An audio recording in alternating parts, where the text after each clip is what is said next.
Well, thank you guys for coming to Austin and all those that are joining online. We are going to kick off the month with our very first speaker, Jenny. And I asked her and I said, how do you really want to pronounce it? Is it Genie or Jenny? And what did you say? I said it's Ginny, like a gin and tonic, and a me. Yeah. I'm never going to forget that. We're going to have to open that up. Yes, so thanks for starting off the Limb Loss, Limb Difference Awareness Month. One of the things that this is really intended for is that we want to bring the end users and their stories up front to make sure that you guys really know and hear directly from them and see how much you guys really play in everyday life, everything that we do and how it affects them. So this really, to me, what it does is it gives us purpose behind our mission, what we do. So with that, no further ado, let's bring up Gin and Tonic Neat.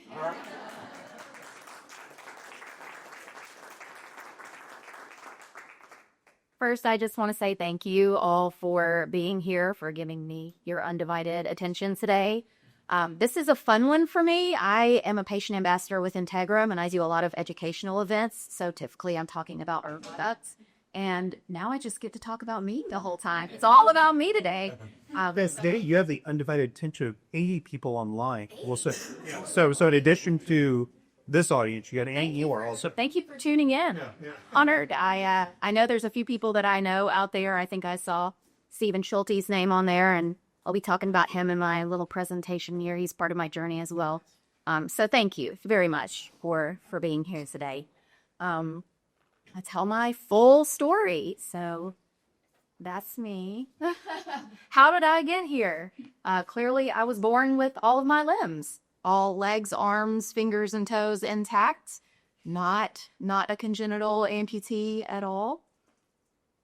I grew up with a normal childhood. I had two brothers, had an older brother, had a younger brother. My younger brother actually has Down syndrome, and that taught me a lot about patience growing up, and that would serve me well going through the process as an amputee. I played sports, soccer, softball, volleyball, basketball. I did gymnastics. We were active. We were always outside, always doing fun things. In fact, my mom would have to raise the window and yell at us to come inside for dinner every night. Always running around barefoot. Our feet would be black on the bottom by the time we got in at the end of the day. So pretty normal after childhood. I found true love pretty early on. This was my husband, Joe. He was a musician in a band. My senior year of college, I was in a play. Just needed like 1 extra hour of credit to graduate on time. So I joined theater practicum, and the theater director would take us out for drinks every night after rehearsals. And we always went wherever this particular band was playing. And I was dating somebody else. Joe was dating somebody else. But the first time we ever had a conversation, it was instant. I was supposed to go see my person the next day in Philadelphia, and I canceled my flight. And he ended up breaking up with his person too, and that was it. It was love at first sight. It was weird. So we dated for about 3 years, and then we got married in Vegas. That's where that picture is, at the top of the stratosphere. We did not elope. We planned it. We knew that we were going to have people traveling from all over the place anyway, so we said, let's just go somewhere fun. We ended up having about 35 people join us in Vegas. It was an amazing time. Highly recommend the Vegas wedding. Pretty cost effective too. So that was Joe. I really especially love this picture. I look at it all the time just for the legs, just for the memory. Memory of the legs. We kind of had our life figured out. We loved going on adventures. We loved going to the beach. We went to concerts all the time. Of course, Joe being a musician, Bruce Springsteen was our favorite. We saw him in several places. We took the motorcycle on several trips. We actually had a trip planned to go see 3 or 4 Jason Isbell concerts in North Alabama and Tennessee. And we were going to take the motorcycle. Camp along the way. It was going to be a big trip. I had not been on the bike in several months, so we planned a little short day trip to go visit Joe's mom, a little over an hour away, and we were going to take the safe route, stay off the interstate, go back roads, and we had just left our house about a mile away, and a guy ran a stop sign and ran into us. my whole life changed in that instant. Joe was killed instantly, and I broke every bone in my right leg in several places. I came to sitting in the middle of the street, looking at my femur sticking straight up through my jeans, and bones sticking out in other places. My leg was just crooked. And it took 5 medics to load me onto the stretcher, not because I'm a heavy person, but because my limb had also been detached at the hip with the impact. I was pinned between the motorcycle and the car. My body went that way and my leg stayed there. So pretty difficult injury. There was a guy wiping blood off my face, and I just kept asking him, can you please go and see if my husband is breathing?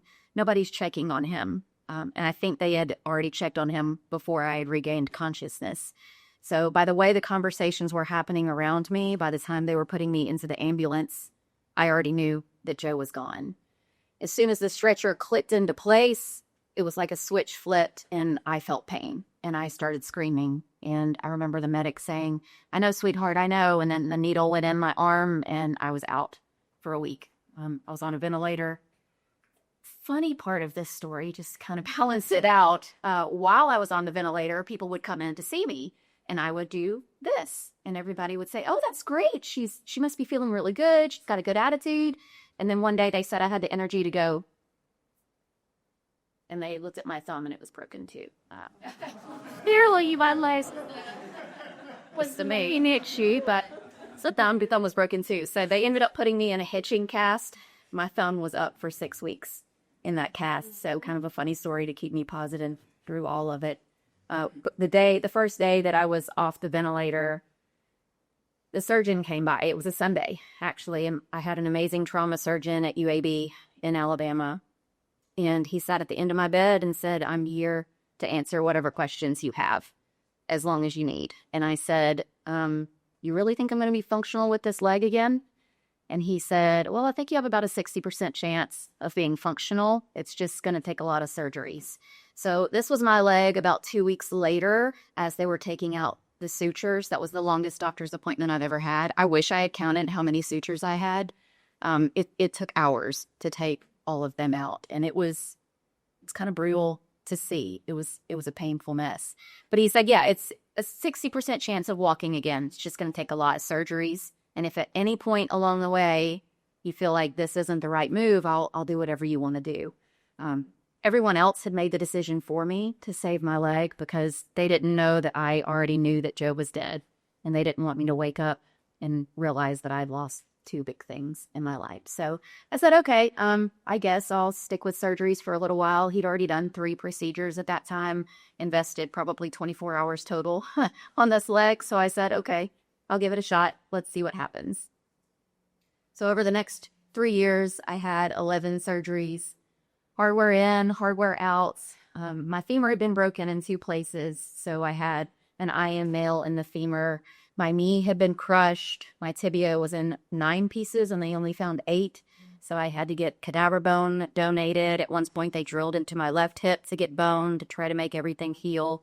It was just a constant process of surgery, but I was never really improving along the way. I was still dealing with a ton of pain. After my 7th surgery, I got a pretty nasty infection and ended up with a PICC line for antibiotics for several months. And they never could say for sure that infection was gone. So even when they removed the PICC line, they kept me on the oral antibiotics. So I started looking into amputation just because I was so miserable. All of the medications I was taking, I felt like I had a full pharmacy. So on pain medication, muscle relaxers, nerve pain medication. I was dealing with CRPS, of course, was on antidepressants plus the antibiotics. And all of those medications cause a whole host of side effects that then lead you to take other medications. So really my day revolved around what time do I take the next pill and how do I feel okay to even be awake throughout the day. So around this time too, I happened to watch a season of Dancing with the Stars. And I noticed Noah Galloway was an above knee amputee. What kind of leg is that? I need to look into that. This guy's moving way better than I'm moving. I'm still using a cane and in constant pain. So I approached my surgeon about doing the amputation, and he did have me talk to 3 other surgeons before I made this decision. He wanted me to have a peace about this decision. You can't undo it once it's done.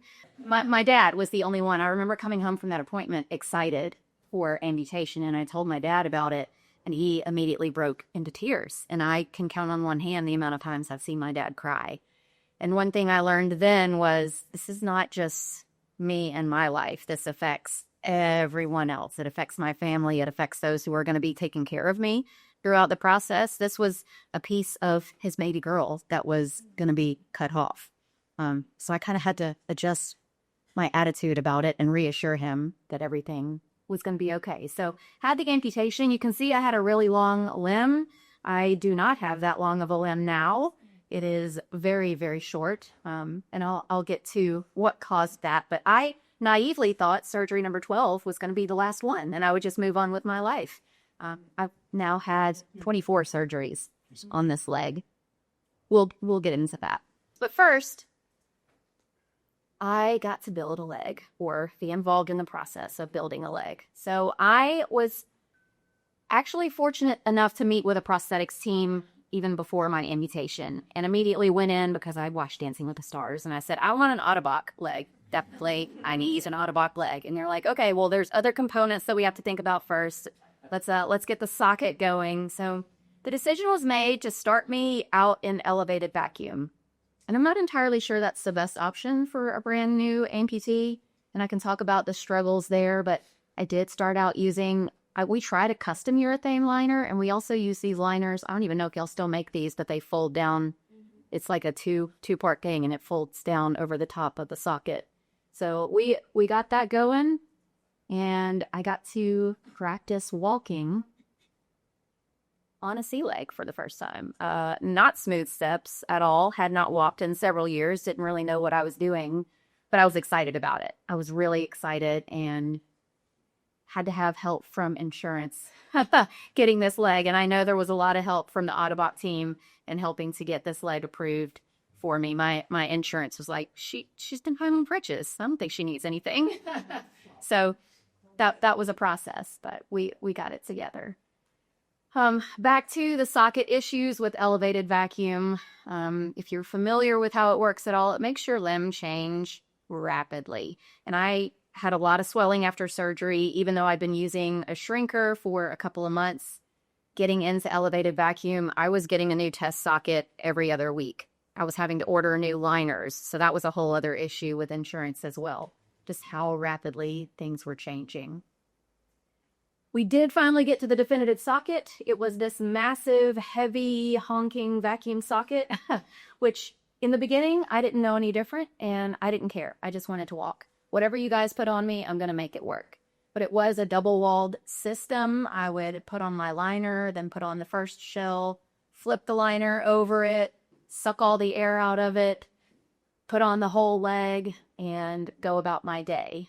I was using an Ottobock Harmony E2 pump to begin with, which was great until it wasn't. I was pretty active. I would lose some vacuum, and so it would click on, and that was always the worst times when it would click on, like it's prayer time at church, and then all of a sudden, click, click, click, click, click. So that was a little annoying, and then the whole socket was cumbersome. I think that leg weighed at least 15 pounds, and I'm barely over 100, so it was a lot to deal with at first. I continued to get more and more frustrated with this system. At one point, I could put my entire arm down into my socket and was kind of just told to go with it because vacuum's the best. And I eventually started looking at other options, talking to other people, and this is where I learned to really advocate for myself. Like not every system is going to be the right thing for every single patient. So I did finally convince my team to let me use a suction socket. Look at the difference there between my first vacuum sockets and suction. Another big difference, though, was this was no longer an ischial containment socket. So it wasn't giving me the support that I had before. So some pros and cons there, but I was just happy to have a much lighter leg that was a lot easier to deal with. So I used it for a while, and I was really, really active. And then I found a whole new host of issues. I would have skin breakdown. I started getting these bruises at the end of my limb. And I never could figure out what the problem was. And I had a prosthetics team telling me that I must be putting it on wrong, that there shouldn't be a problem. I needed to double check how I was donning my liner, how I was donning my socket. So I finally went for x-rays and realized what was causing the pain. At amputation, they had left the IM nail in my femur because it was so weak. And the thought was, as I started to weight bear, that the bone would get stronger. Well, you're not really weight bearing on the bone inside a socket. So the opposite happens. The first picture on the left is right after amputation. And then on the right, you can see how much bone had deteriorated at the bottom. So that meant I had the jagged metal of that nail digging into muscle belly with every single step I took. So that led me to surgery 13, which was a revision to knock that nasty piece out of me and kind of start over. I had worked in the prosthetics field, so I had been in surgery cases for amputations, and I knew all the OR techs, and afterwards they told me this was one of the most brutal surgeries they'd ever seen. And I said, oh, that makes sense. I felt like I've been run over again. By the time I woke up, my entire body was sore. Orthopedic surgery is brutal. They had opened me up at the hip and at the distal end and just knocked it out of me. So pretty rough. They had also made me a little bit shorter. I had to cut up to help debone. And that just kicked off a whole new issue of problems. Heterotopic ossification, fancy words for bone spurs. I started trying to get back into a socket at the end of 2017, early 2018, but I was having the same pain at the distal end. And again, was told, well, you must not be doing something right. We fixed the issue. Now it's probably your problem. So I went and had an x-ray, and you can see in that February 2018, I had a little hook forming at the bottom of my femur. So I went in to have that cleaned out, smoothed off, and another one grew. And if it wasn't a bone spur growing, it was a neuroma growing and causing painful issues. So I had a lot of revisions over the years, lived on crutches, wasn't ever really able to be refit for the prosthesis in between all of these surgeries. I think I had one socket at the end of 2019 that I used for almost a month before I had new issues form and I had another surgery. I just started to figure out life on crutches at that point. I had gotten so short that my surgeon said, I don't feel right about cutting off another spur. I'm going to take away any length that you have, and then you won't even be a candidate for this osseoingration thing. And I think it's about to be a thing in the U.S. So I went on vacation on crutches. I learned to do my chores on crutches, learned to kayak on crutches, started balancing on my head because that seemed easier than one leg. And I had it figured out while I waited for an FDA approval. Again, I needed my insurance to cover this surgery. I had people telling me to go elsewhere in the world and have osseointegration, but I financially could not afford to do that. So I waited for the FDA approval of the Integrum Opera implant system, and I had the first surgery in October of 2021. If you know anything about osseointegration with this implant system, it's very similar to a dental implant. That's actually kind of the baby of the dental implants. So the first surgery, all they're doing is placing that fixture or anchor in the bone and then sewing you up and letting you heal.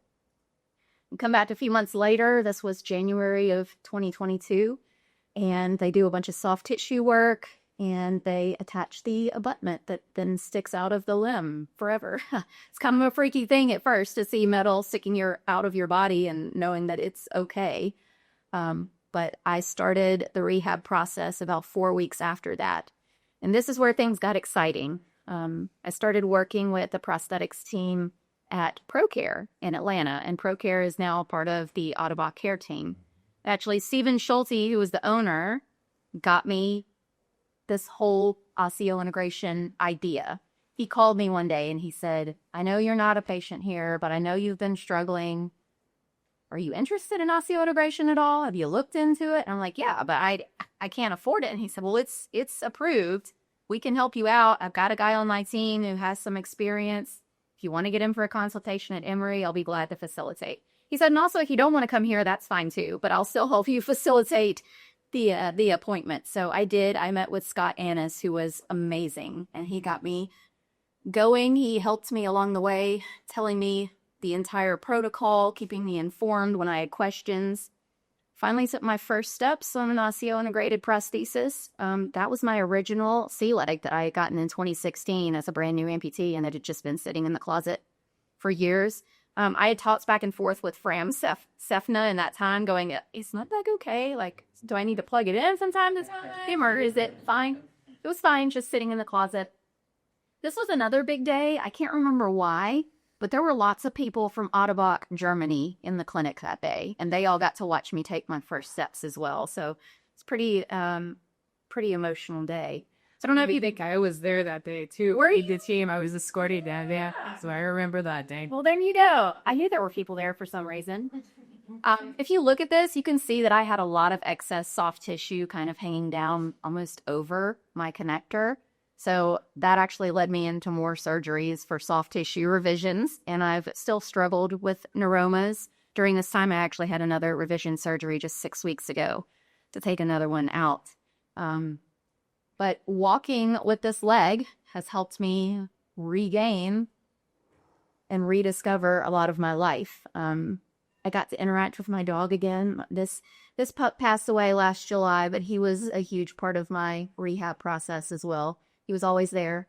I love this video because he just watches. So to the light. I think my prosthetist Scott Annis has worked one of these videos and did his osseointegration presentation now too. So the scutopotamus will live on the infamy for the world to see. It's a long process with the rehab. It takes a lot longer than starting out with a socket. I had to walk with 2 crutches for a long time, and then down to 1 crutch, and then down to a cane. My rehab process took a little bit longer just because I had not walked in several years, and everything on my right side had atrophied to nothing. The bone was pretty weak as well, so I had to be really cautious and slow in my loading protocol, and it gets a little weary. You have this device in front of you and you know what it can do and you want to get up and go with it, but you've got to be patient and trust the process. So finally got to a point where I wasn't holding on to anything anymore. Started figuring out life again with this prosthesis. I've been very fortunate to get to go and do a lot of fun things. I'm able to go to football games, walk around an entire campus, a whole football field. No issues. I've been hiking. I do rock climbing. That picture on the left, I had a friend in Virginia last summer who asked me to go to a U-Pick forum with her and her kids, and sweating like crazy in the middle of summer, uneven terrain, and it was incredible to know that my leg was going to be there for me. It wasn't even a thought throughout the day. It just makes my life so much easier. I've also found a new passion. I had to call Fram again for this. I am obsessed with HotWorks. And if you know anything about HotWorks gyms, everything you do there is in a 130-degree infrared sauna. So I called Fram, hey, what's the temperature limit on this sea leg? And I think we're okay on the temperature, but I don't know about the infrared. Like, is it a microwave, or are you going to fry the leg while you're in there? So he was really cautious. And then I called Sky, my prosthetist, and he said, your leg's still in more decent control. So we went for it, and it works. And I am in that sauna almost every single day for sometimes an hour or two and have not had a single issue. So it's been fun to push the limits and figure out what I can do with this leg again. I am obsessed with hot yoga. I sweat so much in there, and even sweating all over this leg. Nothing shorts. Everything's been good. I've had this sea leg now since November of 22 and never had a single issue. So it's been fun to discover new things. Also in new things, I've been fortunate to participate in the research studies to help further this technology a little bit, as well as furthering osseointegration and checking the differences in motion, the differences in energy expenditure, things that I never really thought about before. I just wanted a leg that would help me walk, but there are differences in these systems. So it's been kind of cool to get to be a part of that and help maybe make things better for amputees in the future. There's my lovely Otterbach counterparts here. Very fortunate also to join the Full Circle movement and get to hang out with these guys. We met a lot of really cool patients at all phases of the process, and it's always encouraging to me to encourage others. I think it's very healing if I can help somebody else the way that I was helped along the way. I've had so many important people reach out and offer support. So it feels good to pay it forward. Picture on the left is an event with Integrum. I do a lot of patient education events with them. So like I said earlier, typically I'm just talking about a product and I don't get to talk about me very much. So I really enjoy that though. There are always good questions. There are still so many people who had never even heard of osseointegration. So it's fun to share that there are other options available out there. Just like with socket styles, osseointegration is not proper for everyone, but it's nice to know what your options are so that you can go through and ask and advocate for yourself. I've even been able to dabble in the world of modeling. I think having a device that works for me and knowing that I can depend on it has boosted my confidence. I've told someone that I think I'm more confident now in my body than I was even before I was an amputee. And I know that sounds crazy, but like I'm proud of this technology. I think it looks really cool to be part cyborg. So it's kind of boosted my confidence. Had a lot of fun doing photo shoots. I even got to walk in a runway show in November, and I was not supposed to walk in that swimwear line.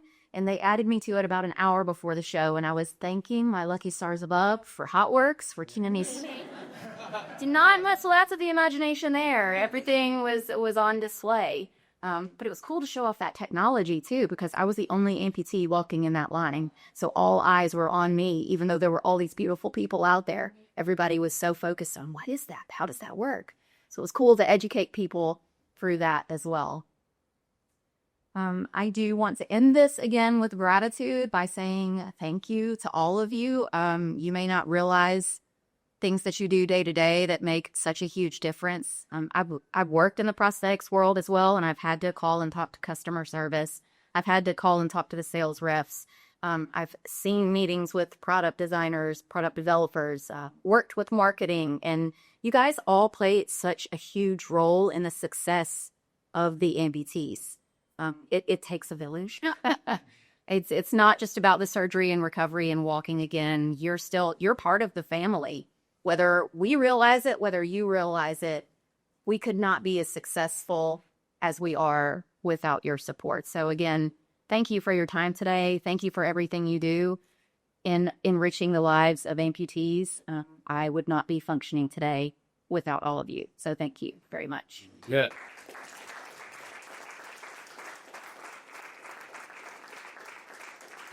So what was that? I mean, and cyborg right here. Cyborg. Part cyborg, anyway. Yeah. So do we have any questions from in the room first, and then Stephanie, if you can see if there's anything online. Stephanie, anything online? Thank you for sharing your story. Lots of thank yous, but no questions. All right. Is Scott or Schulte on? Stephen Schulte? Oh, we do. One just came in.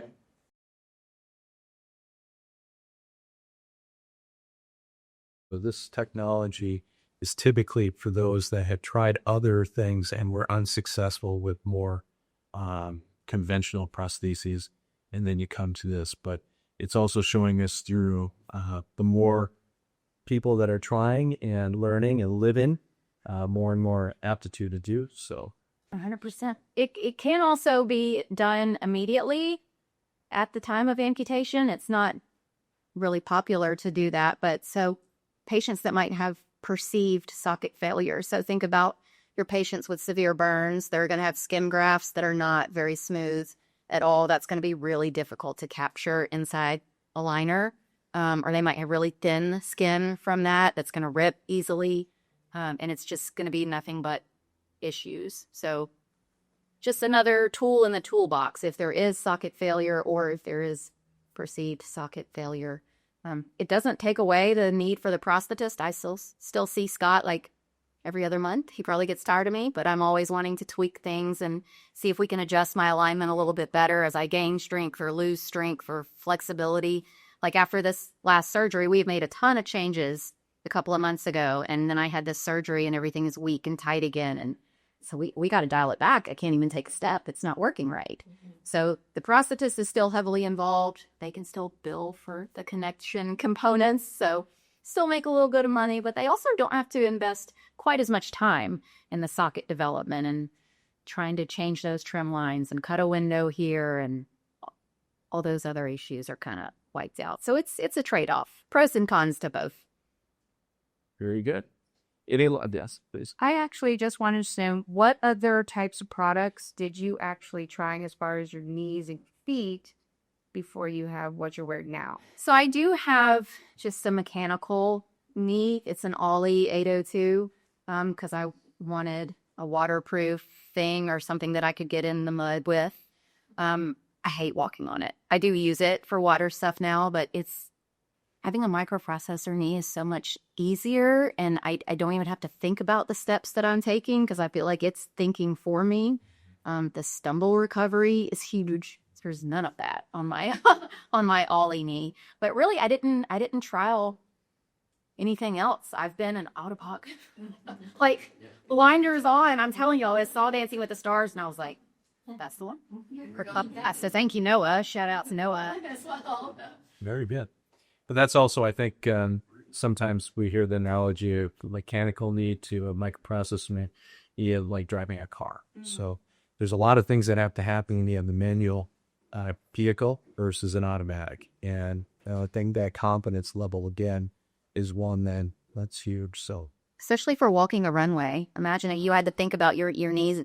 Maybe it's not going to hold you up when you take that step. So walking a runway, I didn't fall.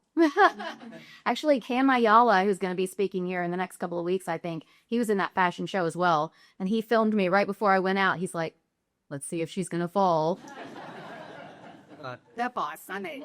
very good. Very good. Any other questions? Anything online? So how often are you on the road? And like, who are your favorite people that you're reaching out to and engaging with? It kind of comes in waves, but I do travel a good bit. Like I kind of do my own personal stuff. I work with Integrum a good bit. I think at the end of September through middle of November last year, I was home maybe 3 days. Well, I went from a research study to the Full Circle movement to the fashion show to New York.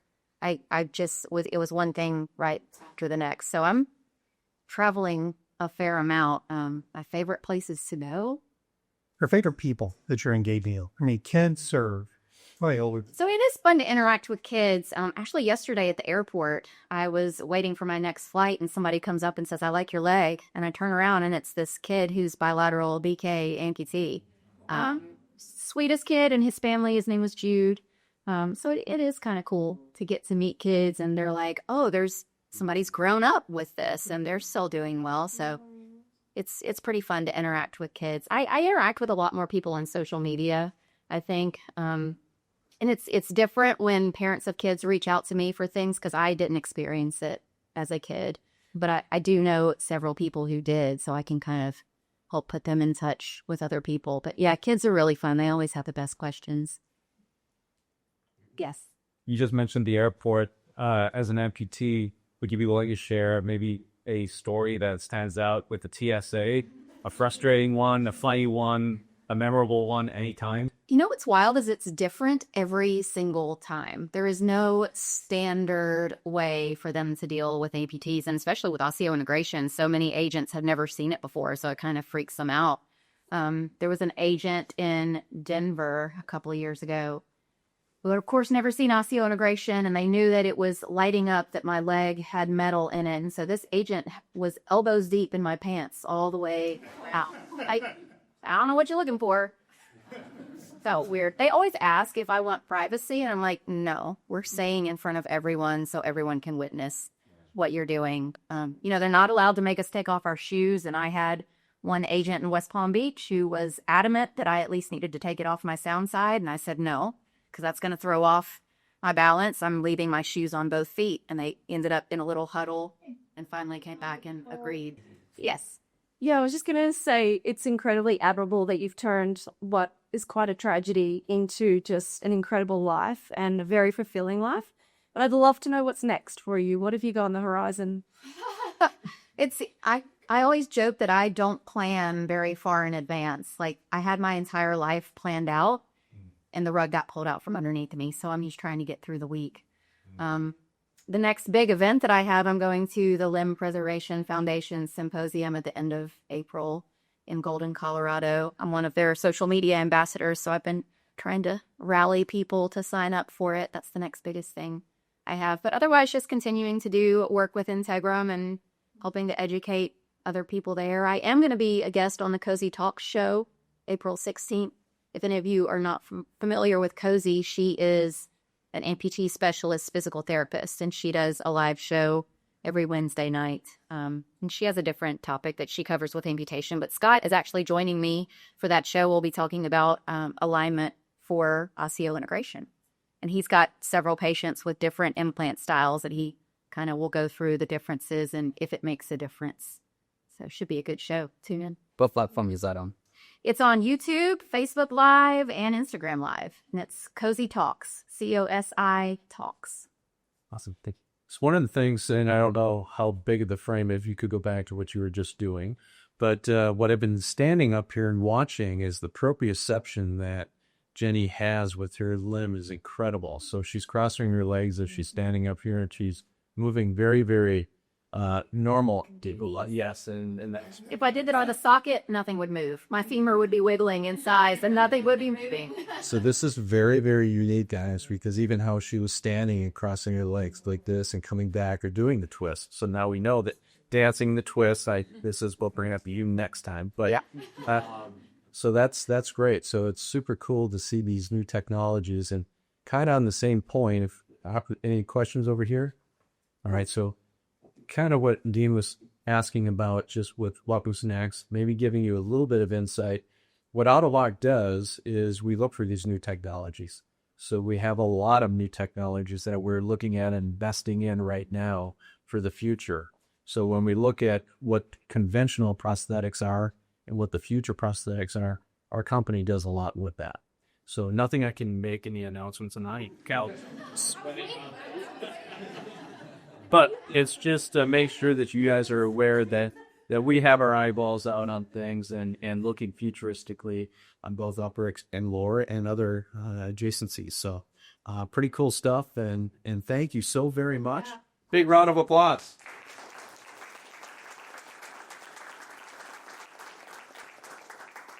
That's work. Last word, be thankful for everything. No matter how bad your day gets, you can always list out the bad things, but start making a list of the good things, and it's always going to be better. So always gratitude. Thank you.